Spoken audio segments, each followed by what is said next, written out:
Olá pessoal, tudo jóia? Eu sou o Nicolas, sou consultor do Sebrae, estou falando diretamente aqui do Paraná. Isso mostra que o Brasil inteiro está conectado nessa que é a 6ª edição do Sebrae Startup Day. Essa edição 100% online que está sensacional, eu tenho certeza que vocês vão gostar e vão curtir todos os conteúdos que estão aqui.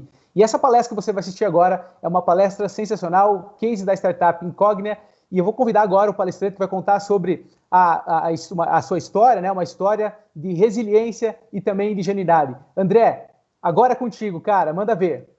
Obrigado, Nicolas. Bom, pessoal, primeiro de tudo, prazer estar aqui com vocês, nesse tempo maluco, né? Todo mundo dentro de casa. E aí, queria trazer uma história de uma startup que talvez se encaixe mais na definição de camelo, né?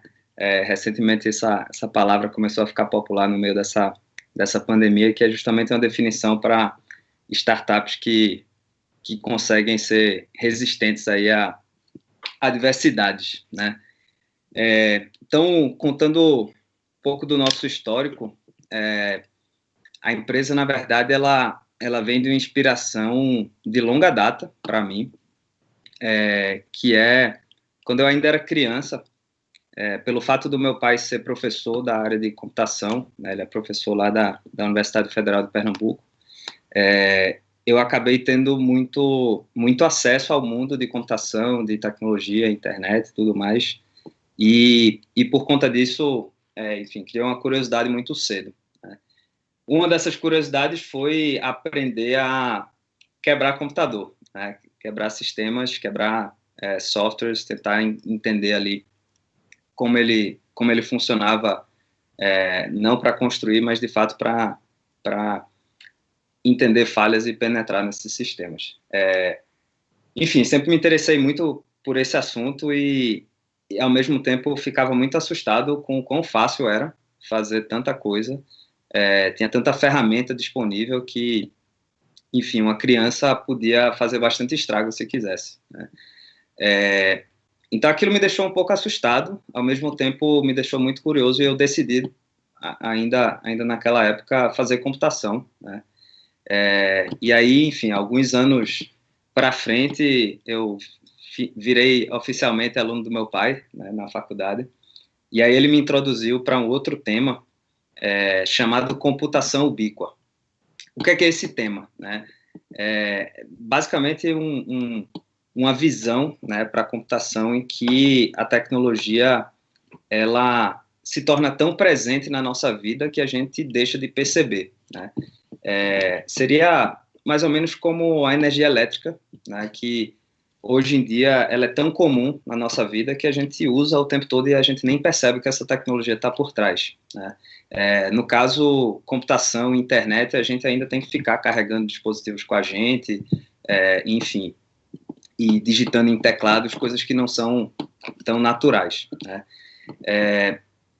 Então, trazendo para termos mais práticos, esse conceito de computação ubíqua ele vai ser acelerado bastante agora com algumas novas tecnologias como o 5G, né, que vai trazer uma capacidade aí tremenda de transmissão de dados, tecnologias como a internet das coisas, né, a IoT, onde cada objeto vai passar a ser conectado à internet, vai ter inteligência e essa inteligência vai decidir por esse dispositivo, né?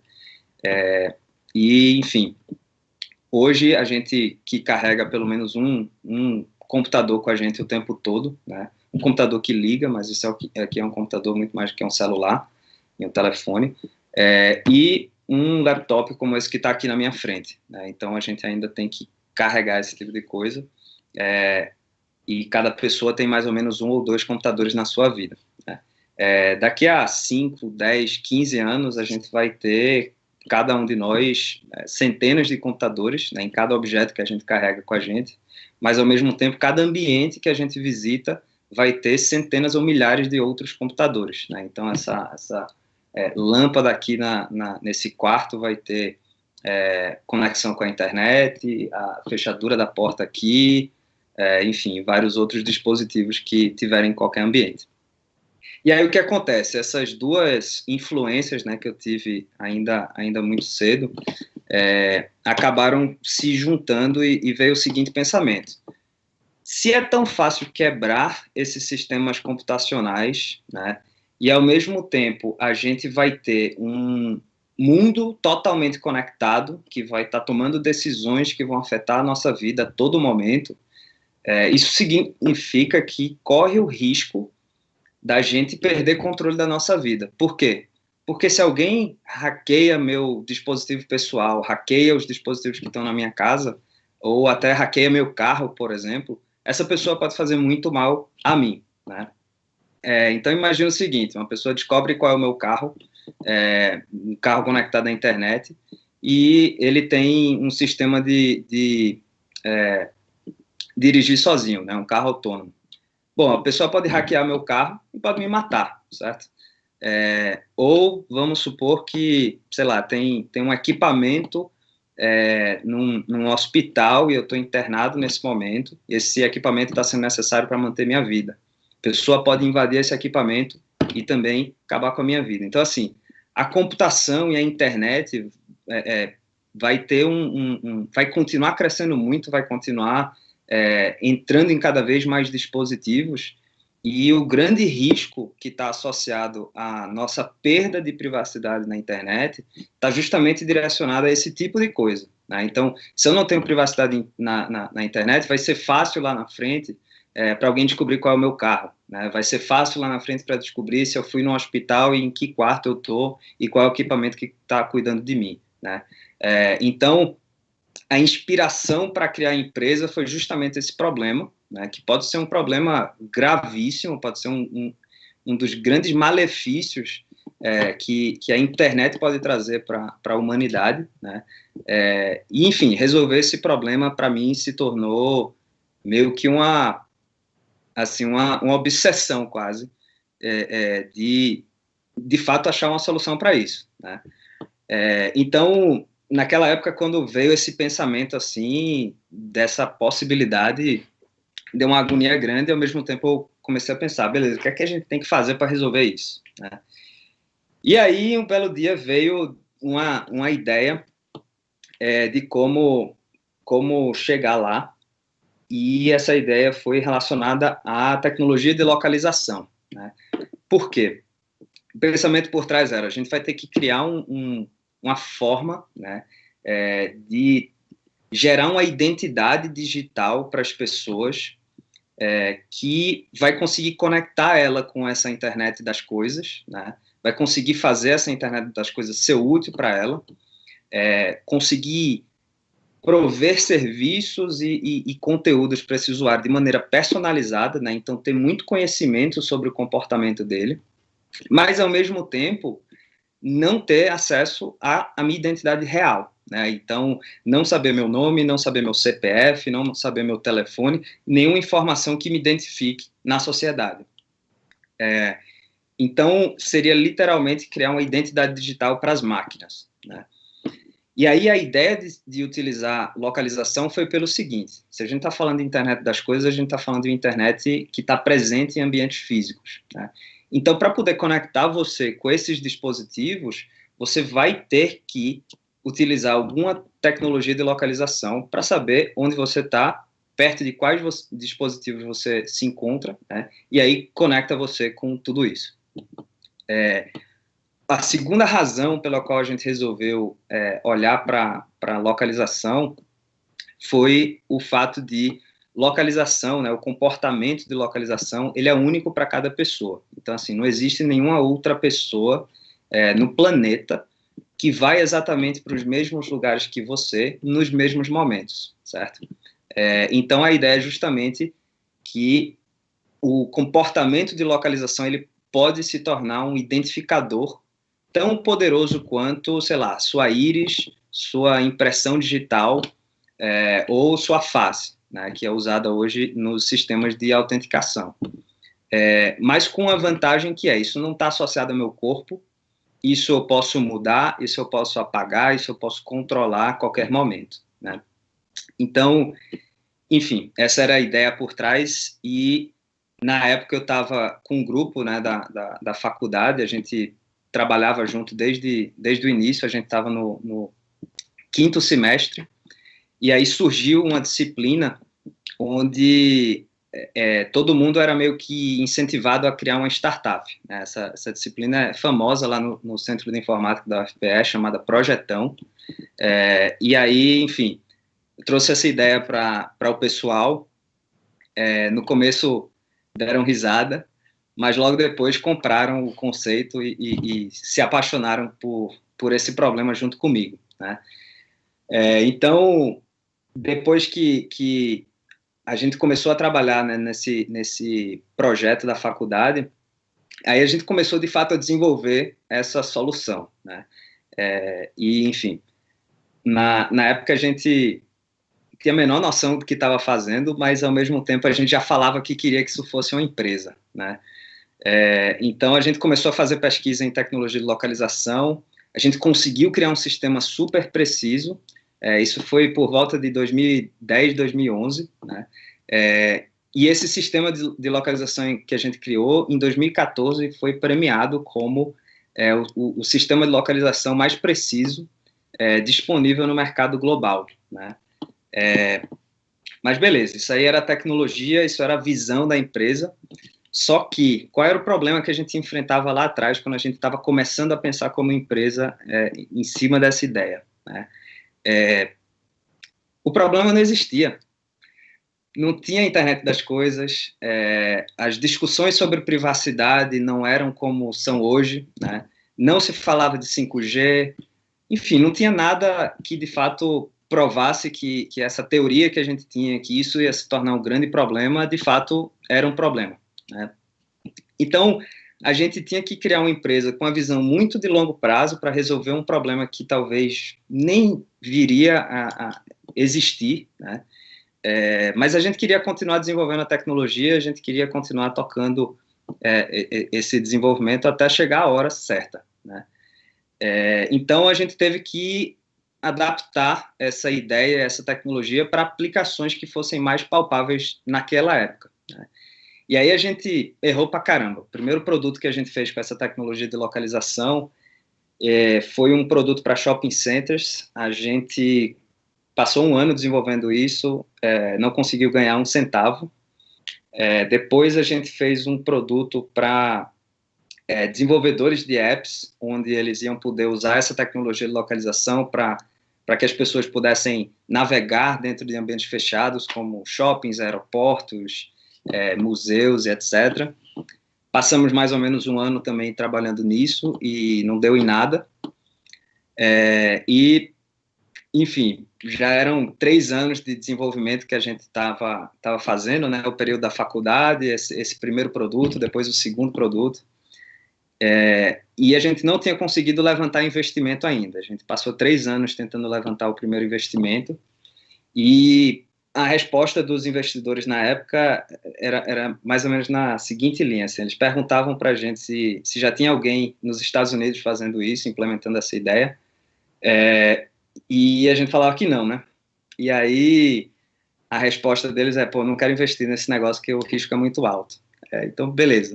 Então, a gente passou muita dificuldade para pegar o primeiro financiamento, fez vaquinha para poder comprar passagem para enfim, ir para evento, ter reunião com o cliente e tal, era nesse nível, até que 3 anos depois chegou o nosso primeiro investimento, né?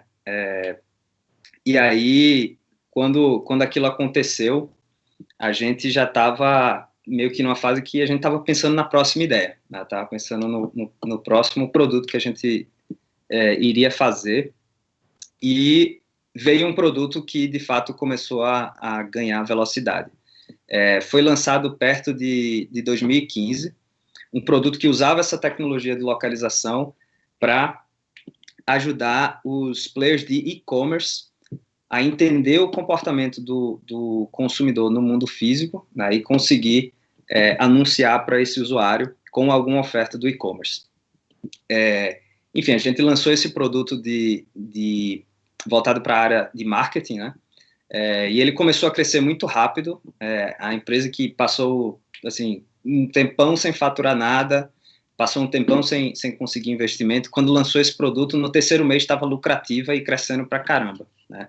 E a gente começou a crescer muito rápido, saiu de um time de de 6 pessoas para 60 em, acho que coisa de menos de 2 anos, e, enfim, não parava de crescer de jeito nenhum, né? Só que aí, ao mesmo tempo, a gente ia olhando para esse produto e pensando, pô, a gente está num território bem difícil, né, porque as principais empresas aí no mercado de publicidade digital são 2 gigantes que geralmente não deixam espaço para ninguém, né, Google e Facebook. Então, competir com eles, sendo uma startup tão pequenininha, é complicado, por mais que eles ainda não tivessem um produto que utilizasse a localização, né, para poder fazer publicidade. Então, enquanto eles não tinham esse produto, a gente foi crescendo, mas, ao mesmo tempo, olhando para essa ameaça, a gente ficou pensando, pô, o que mais a gente pode criar, né, com essa nossa tecnologia, onde a gente dê mais um passo em relação a essa nossa visão da computação ubíqua, da internet das coisas, e se o nosso produto aqui na área de marketing for afetado, né, por uma concorrência no futuro, a gente já consiga pular para outra direção, né? Então, a gente começou a desenvolver mais 2 produtos, isso por volta de 2017, onde um produto era voltado para ajudar o aplicativo mobile a utilizar essa nossa tecnologia de localização para interagir com o seu usuário de maneira mais inteligente, né? Então, por exemplo, se eu sou um aplicativo de delivery de comida, eu consigo interagir com o usuário no momento que ele chegou em casa, né, mais tarde do que o normal, né? Então, provavelmente, essa pessoa está com fome, ela não foi a nenhum restaurante anteriormente, né? Então, um cupom para aquele usuário naquele momento seria um serviço incrível para ele, né? Então, seria esse tipo de coisa que a gente iria trazer para os aplicativos, né? E o outro produto que a gente começou a criar era um produto voltado para segurança e autenticação também dos aplicativos, né? Isso aí mais voltado para aplicativos do segmento bancário, financeiro, né? Cujo o conceito, né, era vinculado àquele conceito lá de trás da gente criar uma identidade digital, né, baseado no comportamento de localização. Então, a ideia seria aplicar essa identidade digital para poder proteger a conta dos usuários. Então, por exemplo, vamos supor que eu sou um hacker e eu descobri a sua senha, né, do banco, ou a sua senha de um app de pagamentos, por exemplo, e eu fiz um acesso, né? A nossa tecnologia consegue identificar que o meu comportamento físico, né, a forma como eu me movo, os locais que eu frequento, eles são diferentes dos seus, né? Ou seja, a minha impressão digital de movimento, ela é diferente da sua impressão digital de movimento. Ao identificar isso, a gente consegue, então, perceber que alguém está hackeando a sua conta, né? E a gente vai lá e consegue recuperar ela para você e evitar que você tenha, enfim, sofra com fraudes ou coisa do gênero, né? Então, a gente começou a desenvolver esses 2 produtos, começou a usar o lucro, né, da empresa de publicidade que estava gerando bastante receita no momento para investir nesses novos produtos, né? E, ao mesmo tempo, a gente começou a buscar uma rodada de investimento para começar a fazer expansão internacional da empresa. Esse sempre foi um objetivo da gente, porque para ser aquela empresa, né, da visão da computação ubíqua e tudo mais, a gente entendia que a gente precisaria ser uma empresa global, né? Precisaria ser uma empresa que, de fato, tem seu software embarcado em todos os equipamentos, para garantir que a gente vai proteger a privacidade das pessoas, vai conseguir autenticá-las de maneira segura e vai conseguir fazer esses equipamentos interagirem com seus usuários de maneira personalizada.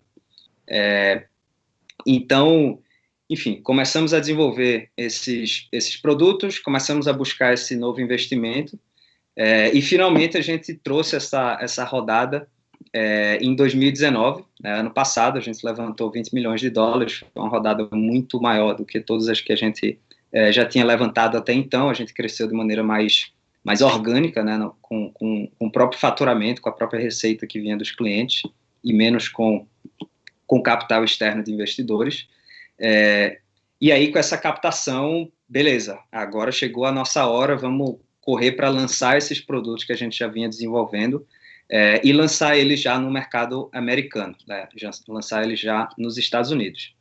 Então, ano passado, eu me mudei para cá, né, para a Califórnia, no Vale do Silício, e estamos prestes a fazer esse lançamento aqui no mercado americano, né?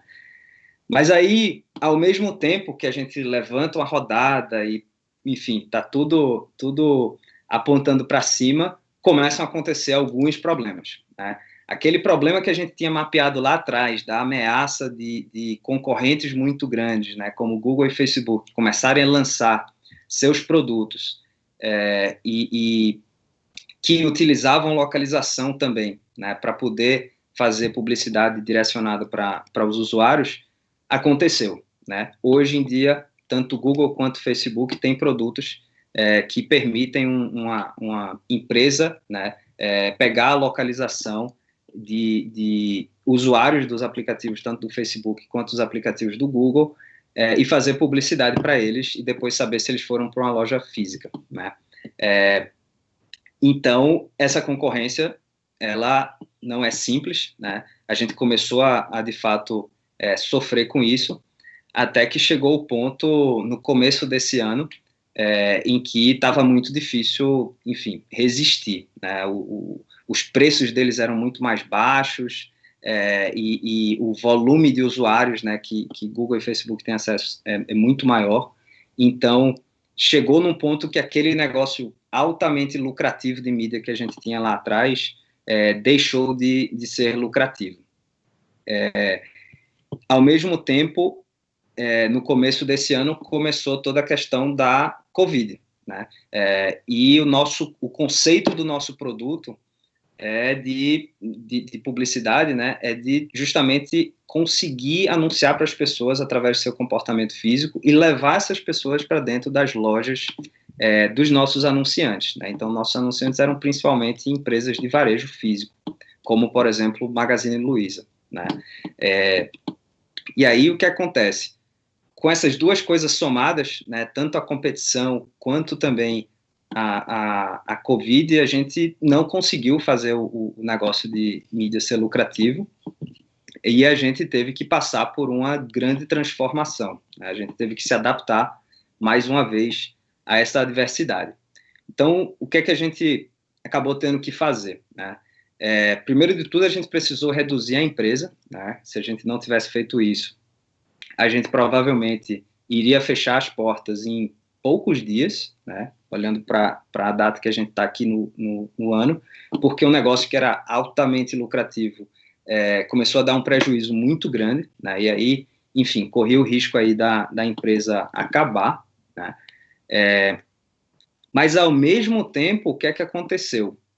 O mercado começou a ter uma migração muito grande do varejo físico para o e-commerce, né? As lojas estavam fechadas, os nossos clientes, né, nossos anunciantes, eles não tinham como anunciar com a gente, porque não tinha loja aberta para a gente levar as pessoas.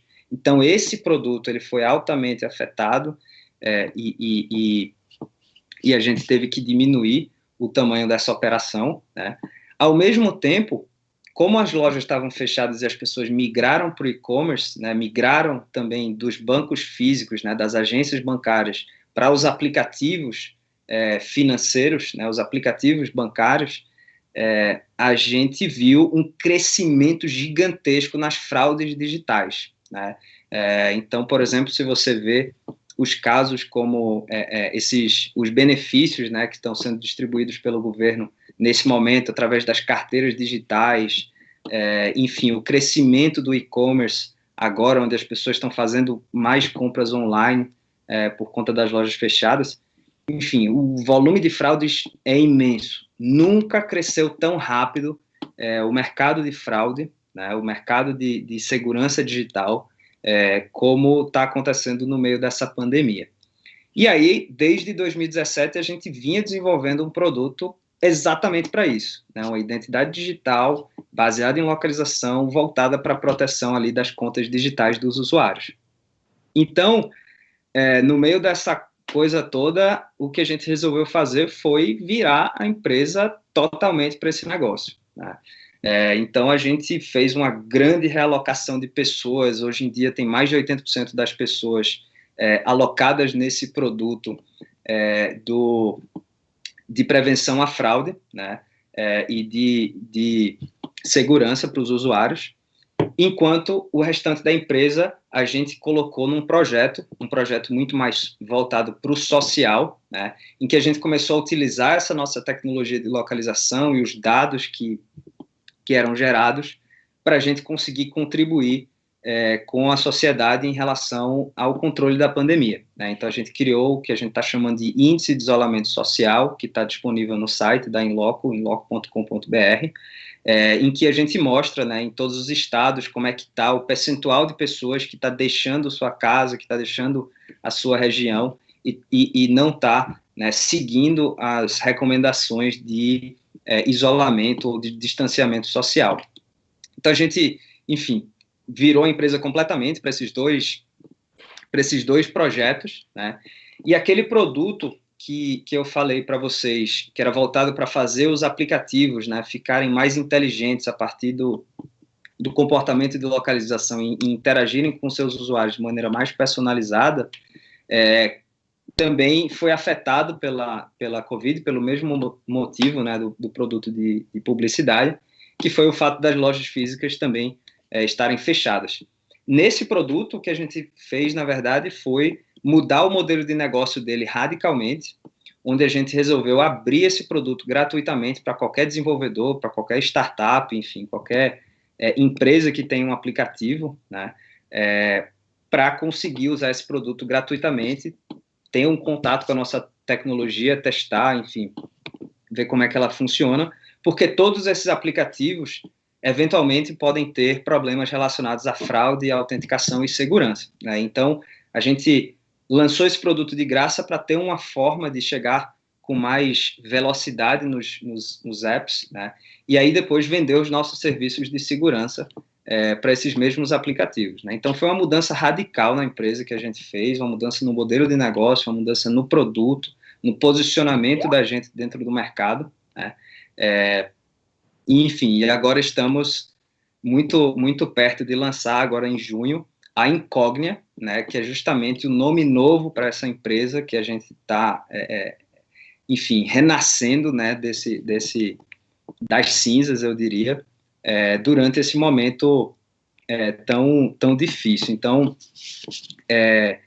enfim, a adoção desse produto novo, ela está sendo impressionante e para ser honesto, é como se a gente fosse uma empresa farmacêutica que passou muitos anos desenvolvendo e vendendo, né, vitamina e, assim, fazia muito sucesso. A vitamina, ela era comprada por todo mundo e tal, só que a patente dessa vitamina venceu, né, e a concorrência toda chegou, atacou e pegou tudo que a gente tinha.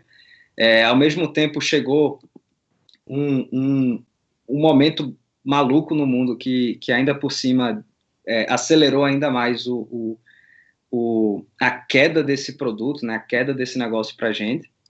E aí, ao mesmo tempo, a gente descobriu uma fórmula para fazer um novo remédio, e esse novo remédio, na verdade, ele cura um problema muito maior, né, que é o problema das fraudes digitais dos aplicativos. E aí, enfim, a gente pegou essa fórmula, correu para produzir, mudou a fábrica toda, né? E agora a gente está vendendo esse novo remédio que, enfim, está conseguindo vender muito mais rápido que a vitamina, né? Então, foi uma virada muito intensa, né, que a gente viveu aí nas últimas semanas, né? Isso tudo começou no meio de março, né? Então, faz, enfim, 8 semanas que a gente transformou a empresa completamente, e daqui a 2 semanas a gente está finalmente lançando esse produto aqui no mercado americano. Então a empresa começa a se globalizar agora, lançando seu produto nos Estados Unidos. Um dos poucos produtos de software, né, brasileiro sendo lançado aqui no Vale do Silício, dado que não existe nenhuma empresa no mundo com um produto como esse que a gente tem, né? Enfim, e só o tempo vai dizer se essa virada toda vai funcionar, mas eu posso dizer para vocês que estou bastante animado. Acho que o produto de fato veio para ficar, resolve um problema muito grande, né? E a gente está já vendo uma adoção gigantesca no Brasil, e espero que a gente comece a ver a mesma coisa aqui nos Estados Unidos também. Então, enfim, esse é um pouquinho da nossa história. Tem muito chão pela frente, mas a gente já está nessa batalha há 10 anos, né? E agora é uma nova fase para a gente, mais uma pivotada, mas o importante é a gente continuar acreditando na nossa visão de longo prazo, né? A gente criou a empresa para durar, a gente não criou a empresa para simplesmente crescer rápido e vender, né? A gente quer deixar um legado grande, e a gente acha que a longo prazo a gente está resolvendo um problema muito grande, né? E se a gente conseguir, né, fazer com que essa identidade digital da gente, anônima, que não precisa de nenhuma informação pessoal, e que consegue autenticar você em qualquer tipo de coisa, qualquer tipo de transação, seja ela financeira ou não, enfim, fazendo isso, a privacidade das pessoas vai estar muito mais garantida, e a nossa segurança nesse futuro totalmente conectado também, né? Então, enfim, focando sempre na mesma missão, sempre olhando para a mesma visão. Isso é uma coisa que a gente nunca mudou como empresa, né? E sempre adaptando para qualquer circunstância e qualquer contexto adverso aí que a gente enfrente. Então, isso é mais um capítulo de uma história longa que ainda vai ter muitos capítulos pela frente. É isso aí. Muito obrigado. Opa! Tá chegando aí, meio-dia, a fome começa a bater, mas vocês sabem, né? Em época de quarentena a gente come na frente do computador, então não tem desculpa não. A gente tem 2 programações para você que quer continuar acompanhando o dia com a gente. A primeira programação acontece no palco de ecossistemas. Ela é uma painel de discussão onde você que quer continuar acompanhando mais conteúdo e etc, está convidado a participar. Agora, se você quer uma programação um pouquinho diferente para mudar e sair da rotina, a gente vai começar agora, meio-dia, no palco principal, o nosso Demo Day Like a Boss. O que é o Demo Day Like a Boss? O desafio Like a Boss, ele já acontece há 4 anos. Ele é uma das maiores competições de pitch do Brasil, organizado pelo Sebrae. A gente faz diversas seletivas que ocorrem em todo o Brasil, e a gente chegou agora nas 10 melhores startups do país. Essas 10 startups de várias regiões brasileiras, de todas as regiões brasileiras, na verdade, a gente tem representantes das 5 regiões. Então a gente tem 10 startups que vão apresentar os seus pitches para investidores, e esses investidores vão avaliar e nos dizer qual é a melhor startup do ano. Essa startup, no finalzinho do dia, a gente vai anunciar quem é a vencedora. Então fica o convite para acompanhar agora ou o palco de ecossistemas ou o palco principal. E depois, por volta das 16h45, mais ou menos, volta comigo no palco principal para a gente acompanhar e saber quem é a grande vencedora do Demo Day Like a Boss. Vem com a gente, vamos lá, não pode parar no almoço não.